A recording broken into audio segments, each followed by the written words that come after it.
लेकिन इन दिनों अखिलेश यादव थोड़े बदले बदले से नजर आ रहे हैं, थोड़ा सॉफ्ट हिंदुत्व की तरफ चल रहे हैं। जब मैं कह रही हूँ तो इसके पीछे की वजह यह है कि अखिलेश यादव आए दिन पब्लिकली अब ऐसे बयान देते हैं जिससे वो हिंदुओं को रिझाए। सबसे पहले आरक्षण का मुद्दा वो छेड़ते हैं, ब्राह्मणों की नाराजगी का मुद्दा उठाते हैं, क्षत्रियों के साथ खड़े हुए नजर आते हैं। तो दूसरी तरफ अपने आप को सनातनी बताने के लिए अखिलेश यादव ये कहते हैं कि मैं ज्योतिष या पंडितों के कहने पर अपने घर से बाहर निकलता हूं, अपनी हर एक प्लानिंग करता हूं। केदारेश्वर मंदिर की बात करते हैं अखिलेश यादव, जो वो केदारनाथ मंदिर की तर्ज पर इस वक्त बना रहे हैं इटावा में, उसकी बात अखिलेश यादव करते हैं। अखिलेश यादव हनुमान चालीसा का पाठ करते हैं, हनुमान चालीसा को अपने ट्विटर हैंडल पर शेयर करते हैं। तो ये सब कुछ बता रहा है कि अखिलेश यादव ये चाहते हैं कि हिंदू वोट बैंक उनके साथ भी रहे, क्योंकि अगर हिंदू एकजुट होता है तो नुकसान विपक्ष को होता है। ये अखिलेश यादव बखूबी जान गए हैं, इसलिए तरह तरह के बयान अखिलेश यादव की तरफ से दिए जाते हैं, तरह तरह की बातें अखिलेश यादव कर रहे हैं। और सिर्फ बातें नहीं कर रहे, अखिलेश यादव ने बीते कुछ चुनावों में कुछ ऐसा करके दिखाया है या कुछ ऐसी तब्दीलियां की हैं जिससे ऐसा लग रहा है कि अखिलेश यादव हिंदुत्व की पिच पर चलना चाहते हैं। सबसे पहले 5 चुनावों में सपा को जो मुस्लिम वोट मिला है उसको आप समझ लीजिए। 34% मुस्लिम वोट समाजवादी पार्टी के खाते में बढ़ा है। बीते 5 चुनावों की बात कर रही हूँ। 2014 के लोकसभा चुनाव में 58% मुसलमान वोट समाजवादी पार्टी को मिला था, बसपा को 18% मिला था, कांग्रेस को 11 मिला था और भाजपा को 10% मिला था।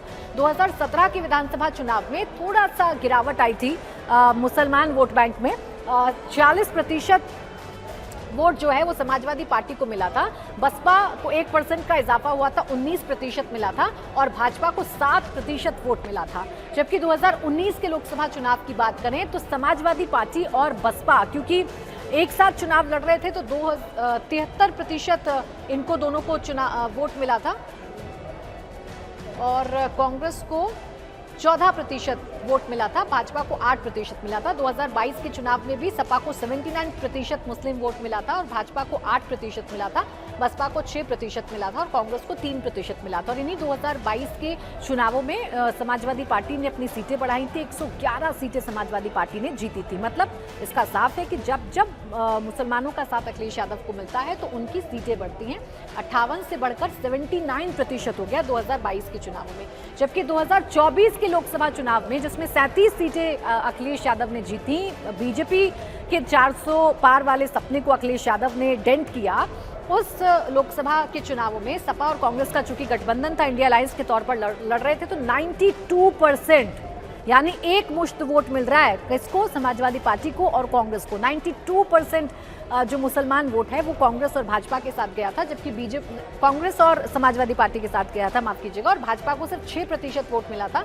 और बीएसपी जो शून्य की पार्टी बन गई है, वो बीएसपी जो धीरे धीरे करके अपना जनाधार उत्तर प्रदेश में खो रही है, उसे 2% मुसलमान वोट मिला था। यानी 2024 के 58% से बढ़कर 2024 में सपा और कांग्रेस को 92% मुसलमान वोट मिला। कुल बढ़त कितनी हो गई, 34% की। 34% मुसलमानों का वोट ज्यादा मिला किसको, अखिलेश यादव को और राहुल गांधी के गठबंधन को। इस बार भी अखिलेश यादव की कोशिश तो है कि मुसलमान वोट उनके साथ बना रहे। अब सोचिए 92% अगर उनको मुसलमानों का वोट मिलेगा और इसमें अगर वो हिंदुओं के वोट को भी जोड़ लेंगे या जातियों में बांटकर हिंदू वाले फैक्टर को कमजोर करेंगे तो अखिलेश यादव को बड़ी जीत मिल सकती है। और इसी फॉर्मूले पर इस वक्त अखिलेश यादव काम कर भी रहे हैं।